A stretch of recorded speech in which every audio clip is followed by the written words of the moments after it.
Continuamos con la Feria Iberoamericana del libro Chaco 2021, Leer en Comunidad. En esta oportunidad nos toca presentar dos libros en torno a la figura de John William Cook, un personaje de la política un tanto olvidado por momentos y también un tanto cuestionado por determinados sectores por sus ideas marxistas. Vamos a presentar El hereje, apuntes sobre John William Cook de Miguel Maceo, y por otro lado, John William Cook, La mano izquierda de Perón, de Daniel Sorín. Ambos libros editados por la editorial Al fondo a la derecha. Vamos a compartir esta presentación y esta charla con Alejandro Horowitz, ensayista, periodista, doctor en ciencias sociales y docente. Por supuesto también estarán los autores, Miguel Maceo, Daniel Sorín y Valeria Sorín, editora de Al fondo a la derecha. Sin más rodeos, los dejo con ellos. Gracias, Agustina, y muchas gracias a la organización de la Feria del Libro del Chaco, la Feria Iberoamericana, por abrirnos este espacio que creemos tan importante.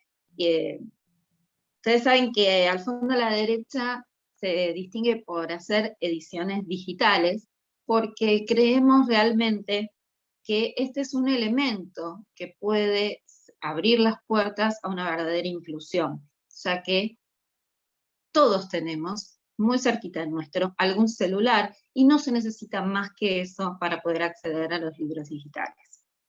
Pero en particular, estos dos ensayos inauguran una serie de libros que van a salir en formato a la gorra. Si bien creemos que el trabajo intelectual puede ser retribuido y debe ser retribuido, no queremos que nadie quede fuera de poder leer estos ensayos por una cuestión meramente económica. Así que ambos libros ya están disponibles en la web de la editorial, tanto en formato pago como gratuito, en esta nueva modalidad de a la gorra. Y hoy queremos presentar estos libros y tenemos la presencia de dos destacadísimos intelectuales y que han tenido mucho que ver con la realización y la concreción de estos libros. Bueno, por supuesto, el gran Alejandro Horowitz,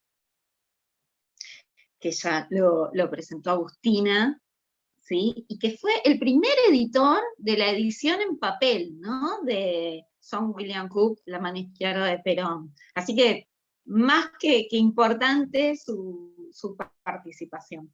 Y hoy, como no podía estar presente, nos mandó un video Eduardo Rinesi, filósofo, politólogo, que vamos a compartir en este momento.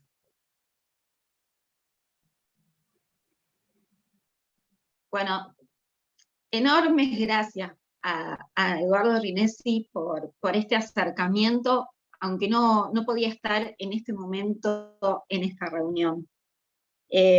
Así que, bueno, nuevamente, Alejandro, acá estamos en una reedición, ¿no?, de dos títulos en una apuesta para volverlos perennes, para hacerlos eternos e inagotables, ¿no?, como puede ser el libro digital.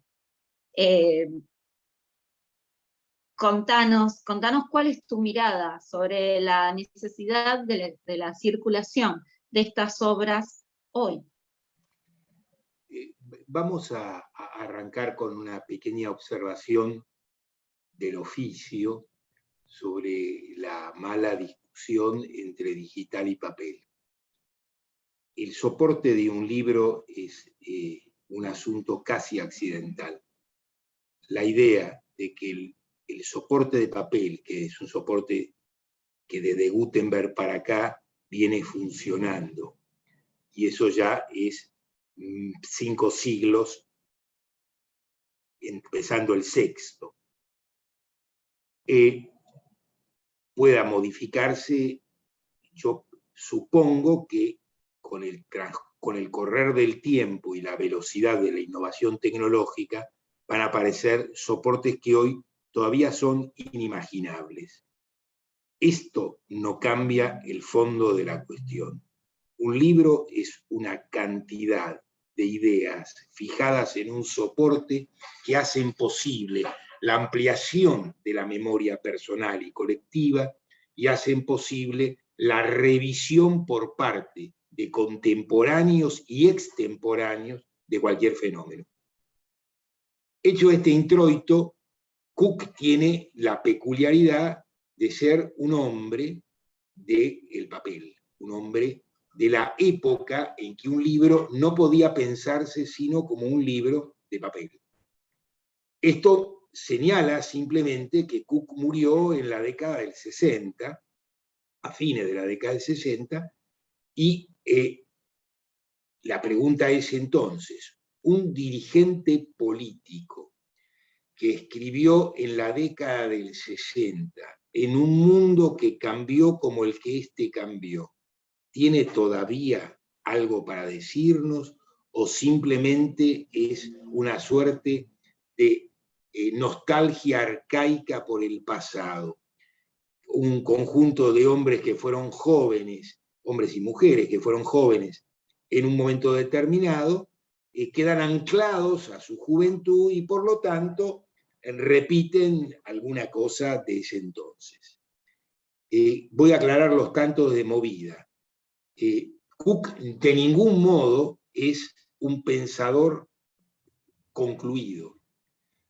Al mismo tiempo, como cualquier pensador político, es un pensador fechado y olvidar el contexto de su reflexión es como tratar de leer a cielo abierto cualquier trabajo. Y esto no puede sino producir anacronismos.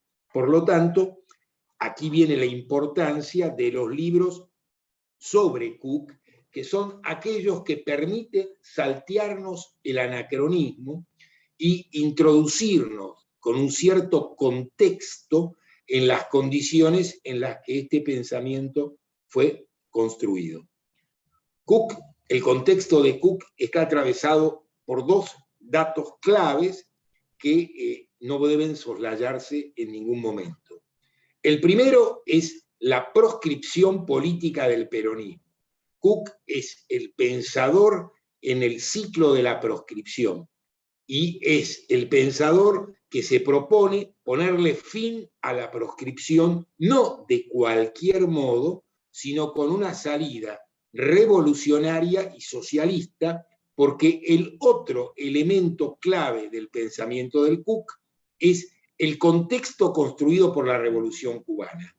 En 1959, en América Latina, se produce una hecatombe histórica. El patio trasero de los Estados Unidos se pone de pie y a 90 millas del tío Sam, un grupo de jóvenes, casi digo imberbes, pero las fotos icónicas me van a desmentir, un grupo de jóvenes, muy jóvenes, le hace saber al mundo que otros términos son posibles, que otras condiciones son pensables y que todo esto no puede sino suponer una transformación radical de las condiciones políticas de América Latina. Cook es el hombre que piensa en esas condiciones. Pues bien, esas condiciones no existen más. Ni existe la producción capitalista de la fábrica fordista, ni existe el campo socialista que fue derrotado tras la caída del muro de Berlín. Y lo que queda de la Revolución Cubana, a mi ver, es básicamente la sobrevivencia de algunos nombres en algún contexto y en condiciones que los Estados Unidos, desde 1960 para acá, vienen manteniendo con un salvajismo inalterable, una política de bloqueo, de hostigamiento disparatado, que no puede no afectar la vida de los habitantes de la isla, al mismo tiempo que no puede dejar de hacernos pensar que más allá o más acá de lo que opinemos sobre las peripecias de la transformación cubana, el derecho de los cubanos a decidir y a caminar su propio camino sin interferencias norteamericanas queda fuera de cualquier clase de debate. Y ahora, ¿qué es lo que nos propone Cook? Cook parte siempre de un hecho político actual. Y el hecho político del que Cook parte es la proscripción. Ahora, ¿cómo repensar en la clave radical de Cook un mundo tan distinto? Pues bien, no le vamos a achacar a Cook que no nos explique este presente. La explicación de este presente no es de ninguna manera responsabilidad de Cook. Quien le plantea a Cook esa pregunta hace una pregunta inadecuada y por lo tanto el texto no va a responder. La pregunta clave es ¿cómo leer hoy a Cook? Y la respuesta clave es sin rendirse de antemano. Y esto es lo que nos enseña Cook. No nos viene con el viejo cuentito de que la relación de fuerzas permite y la relación de fuerzas impide. No se trata de ignorar que existen relaciones de fuerza, a condición de entender de que las relaciones de fuerza son la capacidad de la política de transformarlas. Una política que no se proponga transformar relaciones de fuerza no es una política, simplemente es la administración de lo dado, es el mundo de los gerentes, es las cosas son como son, siempre fueron así, nunca serán distintas, y por lo tanto los comentarios huelgan y son comentarios de jóvenes ociosos que no entienden adulta y maduramente que el mundo es como el mundo es. Hace un rato largo que peino canas, de modo que no soy ningún joven ocioso, nunca fui ocioso, ni siquiera cuando fui joven. Sin embargo, hay algo de lo que no me bajé entonces y no me bajo ahora. Y es, si la política no es la capacidad de transformar la realidad, la política no me interesa. Y esta puede decir alguien, es la opinión de Alejandro Horowitz. Sí, por cierto, también lo es, pero es la opinión mayoritaria, no de la Argentina, de este planeta. El desinterés por la política no es otra cosa que el convencimiento de que la política no sirve para transformar las cosas. Cuando una sociedad se convence de este argumento, abandona la lucha política y se dedica a las cuestiones personales. Las cuestiones personales son, como su nombre lo indica, decisiones de cada uno, pero conviene entender que la matriz en la cual decidimos no tiene nada de personal. Y aquí viene de nuevo Cook. Cook vino a pensar la relación entre las cuestiones personales y la lucha política. Cook es el hombre que discute con León Rosichner precisamente sobre estas condiciones y no discuten simplemente a los gritos como la costumbre de la época implicaba, en la cual uno obligatoriamente pasaba a ser un pequeño burgués claudicante, agente del imperialismo, y el otro se arrogaba el punto de vista de la revolución, sino en términos fraternales, reconociendo el derecho a la diferencia y pensando productivamente las diferencias, se preguntaron sobre cómo apalancar una transformación radical en la política argentina y dieron respuestas circunstanciadas. Cuando uno quiere pensar la década del 70 en la Argentina, cuando uno quiere pensar organizaciones políticas como Montoneros, uno no puede pensarlo sino entendiendo la relación de implicación entre el punto de vista de Cook y los Montoneros. Ahora bien, uno también puede decir los Montoneros fueron derrotados, el socialismo fue derrotado, por lo tanto esto es un capítulo de la historia antigua. Forma parte de Pericles, Grecia, Roma y el socialismo. La idea de que el socialismo es un problema concluido es una equivocación gravísima. Y lo voy a redondear en 4 palabras y acá voy a terminar porque las posibilidades de una presentación virtual son en términos de tiempo complicadas. Cuando uno mira la Argentina de 1970, la Argentina de Cook, uno ve que había un cierto Producto Bruto per cápita. el Producto Bruto Per cápita no es otra cosa que el cociente entre el conjunto de la producción y el número de los habitantes. Y eso arroja un número. En el caso del Producto Bruto Industrial de 1970 y el Producto Bruto Industrial del 2021 per cápita, esto es, en aquel momento dividido por 20 millones y hoy dividido por 40 millones, da aproximadamente el mismo valor. Entonces nos explican sabiamente que cuando uno compara, por ejemplo, el Producto Bruto Per cápita de 1970 de los Estados Unidos y el Producto Bruto Per cápita del mismo país hoy, va a haber un crecimiento galopante. Y que como ese crecimiento no existe en la Argentina, este es el motivo de la abrumadora pobreza que nos recorre. No hay duda de que, por cierto, si no se produce, no hay cómo repartirlo. Esto es un dato matemáticamente verdadero. Pero hay un pequeño detalle que olvidan nuestros economistas comparativos. Y el detalle es que en 1970 el rango de pobreza en la sociedad argentina era del 3%. Y en el 2021 el rango de pobreza supera el 50%. De modo que, produciendo la misma cantidad para cada uno, en aquel momento los pobres eran 3 sobre 100 y hoy son 50 sobre 100. Caramba, ¿qué pasó? Pues bien, en 1970 la fuga de capitales era un fragmento de lo que se producía en la sociedad argentina.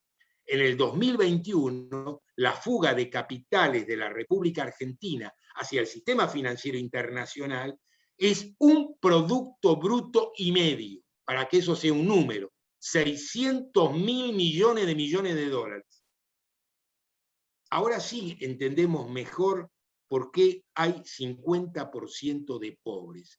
Porque lo que no se invirtió en la Argentina para que crezca, se invirtió en el sistema financiero internacional saqueando la Argentina.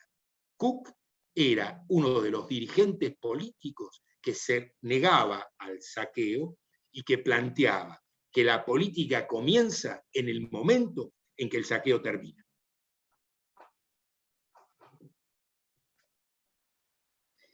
Bueno, fantástico. Miguel, Daniel, les cedo la palabra. Quería hacer alguna acotación breve, influido por lo que ha dicho Alejandro. 3 cosas. Uno, John William Cook se reconoció marxista en los últimos años. Antes era un peronista, pero no cualquier peronista, sino un peronista de las 3 banderas, ¿no? Soberanía política, independencia económica, justicia social. Dejó de ser diputado en el 52 porque no estuvo en las listas para las elecciones, porque se había peleado con algunos muchachos a quienes decían que era un burócrata. Para él, burócrata es el falso enemigo del enemigo. Y claro, no puede haber un diputado que se pelee así, no, bajo ningún punto de vista. 2. Hay una mujer norteamericana interesante que se llama Nancy Fraser, que entre otras cosas hizo un libro que recomiendo, Contra hegemonía ya. Ella toma la palabra hegemonía, que es tan usada por Gramsci, y plantea que el bloque hegemónico impulsa un proceso muy interesante por el cual su dominio pasa a ser una cosa natural, el orden natural de las cosas, como si el dominio de las clases dominantes estuviese en la naturaleza. Y ella analiza a lo que llama el neoliberalismo progresista.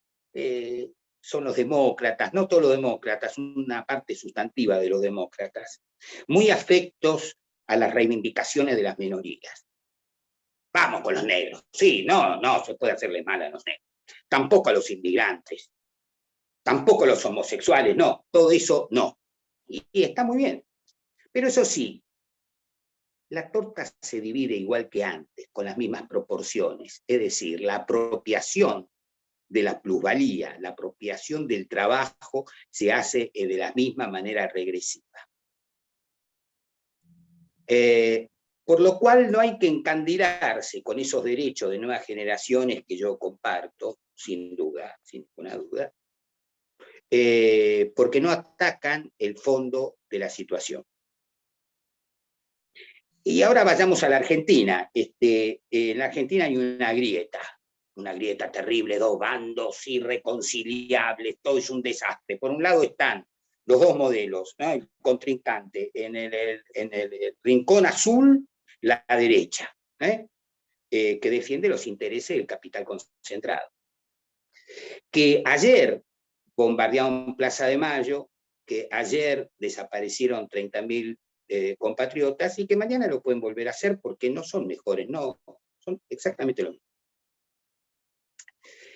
Y en el rincón rojo está el bloque o el campo nacional y popular, ¿no? Que pretende una sociedad inclusiva, pero que no lesione los intereses de los monopolios.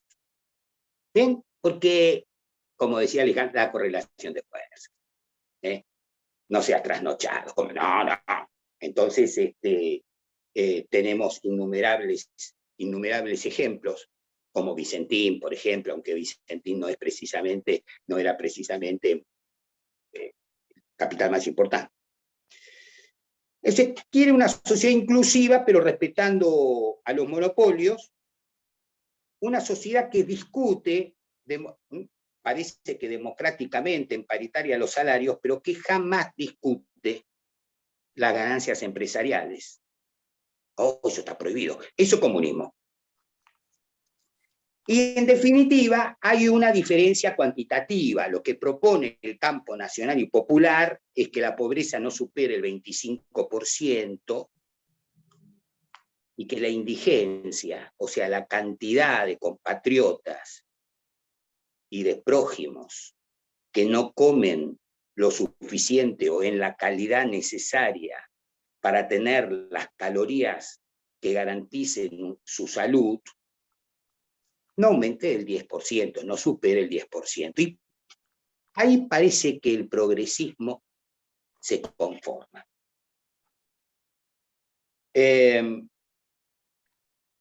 Me interesa mucho lo que dijo Alejandro sobre que Cook no dice que no hay que rendirse de antemano. En una entrevista que le hicimos a Vicente Cito Lema, el maestro decía tomarse la vida como un drama, no como una tragedia. O sea, se está jugando y hay que jugarla. Y el desinterés por la política que planteaba Alejandro está alimentado por los dos bloques, no es solo el de la derecha, porque si ustedes ven los canales de cable del bloque nacional y popular, van a ver ahora que despiertan a la inseguridad. Y hay toda una trama detrás de eso. Por último, y para terminar, quiero decir una cosa. El socialismo, como lo conocimos, seguramente no va a volver, es decir, va a tener que volver cambiado. Pero tengamos en cuenta que el primer intento de revolución burguesa fue la Carta Magna, estamos hablando del siglo XIII, y que su primer revolución triunfante, bueno, generalmente se dice Revolución Francesa. Yo no sé, tengo la duda si no es la independencia de Estados Unidos, pero son muy pocos años de diferencia. La primera revolución obrera fue la Comuna de París, y la primera triunfante apenas una década después. Y el cambio que propone el socialismo, si se quiere, es mayor. que el que propuso la burguesía. Por lo tanto, hay que darle un tiempo. Mientras tanto, claro, nosotros individualmente no tenemos ese tiempo, y entonces es bueno, como decía Alejandro, no rendirse de antemano, jamás. Lo dejo a Miguel. Bueno, a ver, yo cuando tuve que ponerle un título al libro pensé en la figura del hereje, ¿no? En torno a Cook siempre se hace referencia a una condición de olvidado, ¿no? de maldito también. Creo que las dos cosas son ciertas, ¿no? Olvidado por maldito, fundamentalmente. Pero me parecía que la figura de hereje era la que mejor le cabía. Y ahondando en esa figura, me doy cuenta de que en realidad Cook fue hereje de dos iglesias, ¿no? Tuvo esa peculiaridad, porque en general los herejes suelen serlo de una iglesia, ¿no? Pero bueno, Cook fue de dos iglesias, fue hereje de dos iglesias. Y ¿no? Sobre todo, sigue siendo hereje de dos iglesias, lo que de alguna manera explica las dificultades para recuperar su figura, ¿no? Los pocos espacios políticos, espacios culturales, ¿no? que pueden asumir esa herencia o considerarse herederos de Cook. ¿No? Existen esos espacios, pero son muy pequeños. En ese sentido, Cook fue hereje de lo que podemos llamar el progresismo, ¿no? De lo que se puede denominar hoy el progresismo, que solo lo puede recuperar desde cierto folclore hueco, ¿no? Un hereje del neodesarrollismo, un hereje de lo que podemos llamar ciertas configuraciones de lo nacional popular, ¿no? De cierta forma de comprender lo nacional popular. Y eso porque, bueno, Cook fue uno de los primeros en señalar las limitaciones del antiimperialismo que no se atrevía a hacer anticapitalismo, por ejemplo, ¿no? O porque, bueno, Cook, en el sentido que tenía su figura, ¿no? Lo que él representaba, ¿no? Siempre asociado a las bases, ¿no? A partir de la resistencia peronista, la figura de Cook es una figura siempre asociada a las bases. Bueno, cuánto se contradice esta figura, ¿no? con el perfil del militante actual, digo, más asimilado a la gestión pública, a la gestión de lo que es y de lo que está. Pero también fue y es un hereje de cierta izquierda, ¿no? De una izquierda tal vez más dogmática, ¿no? que lo defenestró y lo defenestra todavía por ser peronista, porque finalmente Cook nunca curó de esa identidad, ¿no? Digo, el hereje de una izquierda que solamente puede aceptar procesos incontaminados, y los procesos políticos plebeyos suelen ser impuros, ¿verdad? O esa izquierda que considera que el cambio social siempre debe atenerse a algún libreto rígido. Bueno, Cook decía, tenía esa famosa frase, ¿no? Esa famosa frase de estirpe sartreana, ¿no? De que el peronismo era el hecho maldito del país burgués. Después, todos lo sabemos, el peronismo se convirtió en el hecho burgués del país maldito, pensemos en los 90, ¿no? Y Cook, yo creo que también se convirtió en el hecho maldito del país burgués, pero también del peronismo burgués. La pregunta es, ¿hay otro peronismo hoy? Y también Cook se convirtió en el hecho maldito de una izquierda que no logra arraigar, ¿no? Hay una cosita que quisiera destacar, también creo que retomando, ¿no? De un modo un poco indirecto lo que planteaba Alejandro, y lo que planteabas vos, Daniel, también, que tiene que ver con el sentido de lo popular, ¿no? Y en Cook hay como un registro muy interesante que propone una especie de contraposición entre lo popular y lo populista. O sea, Cook utilizaba el concepto de populista, y hoy es un concepto que, bueno, por supuesto, cuando uno lo tira en el debate, ¿no? Lo propone en el debate, tiene que hacer un montón de aclaraciones, ¿sí? Porque, bueno, hoy lo populista está muy asociado o una resignificación positiva que se ha hecho desde cierto lugar en clave nacional y popular. Digo, pero fundamentalmente la derecha es la que utiliza el concepto populismo, en términos muy despectivos y confundiéndolo con, qué sé yo, con el aumento del gasto público, ¿no? Digo, para esa derecha, al estilo de Vargas Llosa, el populismo, por cualquier política social, digamos, entra en la categoría de populismo. Pero Cook hacía un uso muy interesante y por supuesto muy diferente del concepto de populismo, y lo contraponía todo el tiempo a lo popular. Y eso se puede rastrear en muchos trabajos de Cook, sobre todo en Peronismo y Revolución, ¿no? Y me parece que eso es válido porque más allá de que pueda parecer casi como fundando una antivigencia de Cook, creo que esa antivigencia no deja de ser superficial, en algún punto funda una vigencia muy profunda también. Digo, cuando él decía que el populismo era una estrategia de regulación de la lucha de clases, le contraponía a lo popular como una estrategia de profundización de la lucha de clases, ¿no? La política entendida como una estrategia que profundiza la lucha de clases, no que la regula. Cuando él planteaba el populismo como una estrategia de polarización social limitada, controlada, en cuentagotas, bueno, él entendía que lo popular, ¿no? Le contraponía a lo popular como una estrategia que buscaba llevar al punto máximo esa polarización, ¿sí? Que polarizaba. Y cuando, bueno, definía el populismo también como una estrategia de articulación interclasista, bueno, recuperaba lo popular, reivindicaba lo popular como una estrategia de articulación intraclasista, es decir, el interior de la clase. Yo creo que esa contraposición, digo, sigue siendo muy interesante para pensar la política en Argentina, sobre todo para pensarla en un sentido transformador. Y retomo y adhiero, ¿no? Fervientemente a lo que decía Alejandro, que si la política no implica un proyecto de transformación radical de la sociedad, digamos un proyecto colectivo, esa política no interesa, y esa política además no sirve. Entonces, ese es el contexto, digamos, ¿no? Digo, el contexto de la política confundida con la gestión.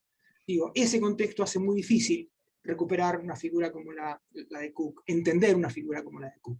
Por supuesto, uno siempre confía, uno es optimista, en el fondo siempre uno es optimista, confía que los tiempos cambien, ¿no? Y que se inaugure una etapa en donde la figura de Cook pueda ser comprendida y rescatada.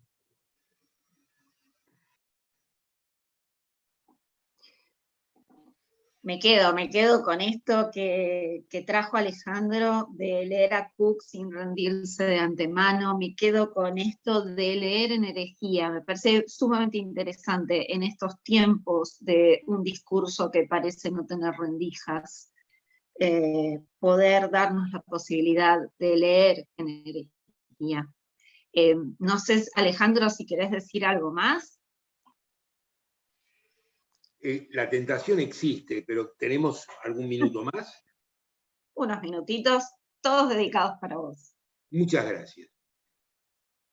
Hay algo que surge de la conversación, y es que Cook forma parte del equipaje de las armas de la crítica.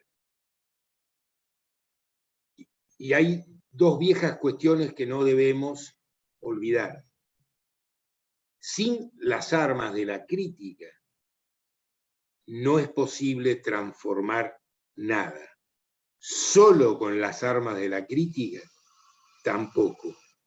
Y una de las características centrales de Cook es que distinguía una cosa de la otra y podía jugar en las dos canchas.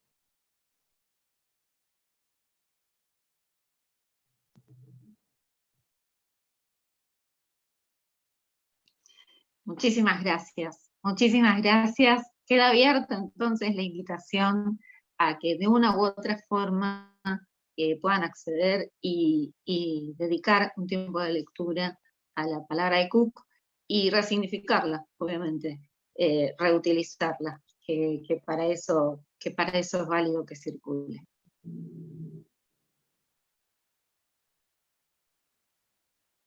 Muchísimas gracias a quienes participaron de este panel, de esta presentación. Es El hereje, apunte sobre John William Cook, de Miguel Maceo, y también John William Cook, La mano izquierda de Perón, de Daniel Sorín. Agradecemos también a Valeria Sorín, editora de Al fondo a la derecha, y recordarles también que pueden conseguir estos materiales en un formato a la gorra, lo cual resulta sumamente interesante. Y también muchísimas gracias a Alejandro Horowitz por sus reflexiones tan profundas. Bueno, de esta manera continuamos con la Feria Iberoamericana del Libro Chaco 2021. Les recordamos que pueden volver a ver esta presentación en nuestra web feriadelibro.chaco.gov.ar y todavía queda mucha más feria para disfrutar. Gracias.